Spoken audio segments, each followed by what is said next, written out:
Hey everyone, it's Joshua with Live For You Counseling. Today I want to unpack something we hear people joke about all of the time, OCD. You've probably heard someone say, I'm just so OCD because they like things neat or organized, but here's the truth. That's not actually OCD. That's a closer look at perfectionism, which in itself is its own issue. OCD, or obsessive compulsive disorder, is much deeper than that. It's an actual disorder. It's about living in a cycle of anxiety that feels overwhelming and hard to break. My old supervisor once told me OCD is like anxiety on steroids. And boy, was her description oh so true.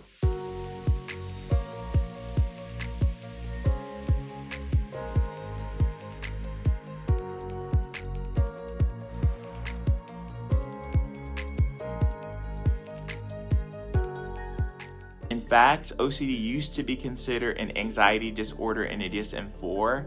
Now in the DSM-5 and DSM-5 text revision, it's in its own category. But why? Because it uniquely traps people in loops of obsessions and compulsions that interfere with their relationships, with school, with work, with really any aspect of daily life.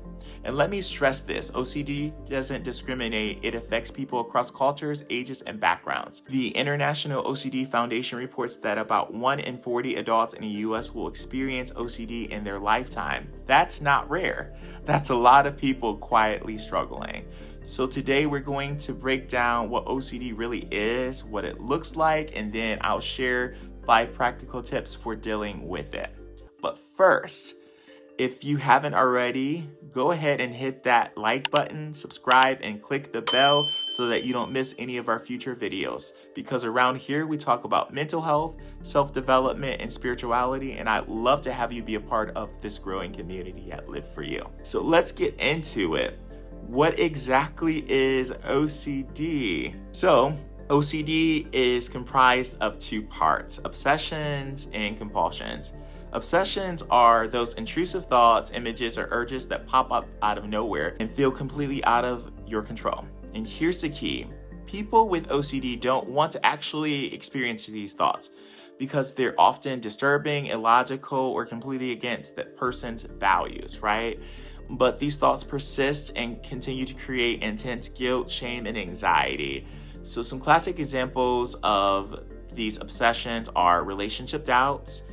Like, is this person really my soulmate? Are we going to stay together? It can be religious fears, like, did I commit blasphemy? It can be existential, related to who am I in a grand scheme of the universe, or even disturbing sexual or violent thoughts. These unwanted thoughts are very troublesome and very hard to deal with and cause a lot of anxiety. That's where compulsions come into place.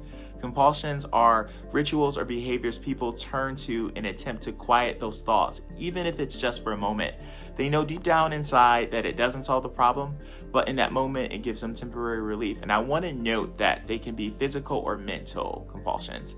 So some classic compulsions are excessive cleaning or hand washing. It can be checking the door 20, 30 times, repeating phrases or numbers over and over again in our head, constant reassurance seeking, or avoiding triggers altogether. That's a cycle. Obsessions fuel anxiety, compulsions bring short-term relief, and then the whole thing resets. And if you've ever wondered why this happens in the first place, you're not alone. Let's talk about the causes of OCD, or at least what we know so far. What actually causes OCD? We know that the science is still evolving, but researchers believe it's a mix of genetics, brain wiring, and environmental triggers. What we do know is this. It's not about a person's weakness, attention seeking, or being dramatic. OCD is a very real condition. So while researchers are still figuring out the exact why behind OCD, the good news is we don't have to wait for all the answers to start finding relief. The focus doesn't have to stay on causes, it can shift to solutions. So let's break down 5 practical tips that can help when it comes down to addressing OCD symptoms. The first thing that I will say for tip number 1 is go to therapy. I cannot stress this enough. You need to see a licensed professional so that they can really unpack what's actually going on with you. Many mental health disorders can run together. So it's important for a trained professional to really evaluate what's actually going on with you and to give you the support that you need so that you don't feel alone. And then the next thing is the GOAT standard. For tip number 2, the GOAT standard, which is exposure response prevention therapy. This is, again, the GOAT standard for OCD. It works by gently exposing you to your triggers while helping you resist the urge to do the compulsion.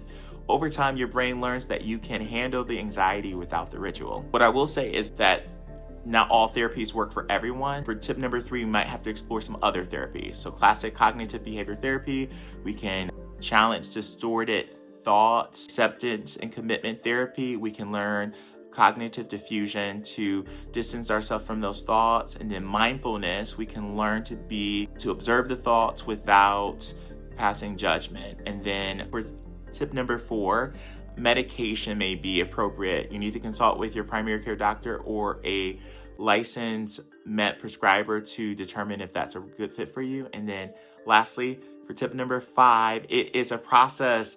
These things take time. Give yourself time. Be kind to yourself. Give yourself time to process these things. You will get there. So some final takeaways that I want you to get from this is you are not your thoughts.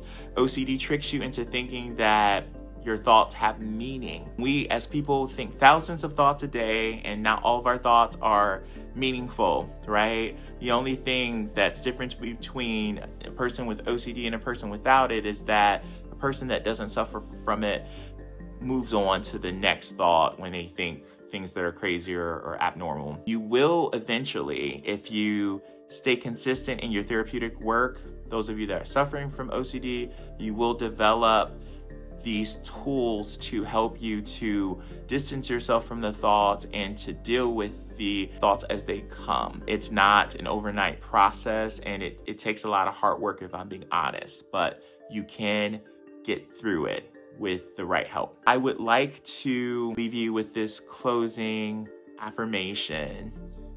You are worthy.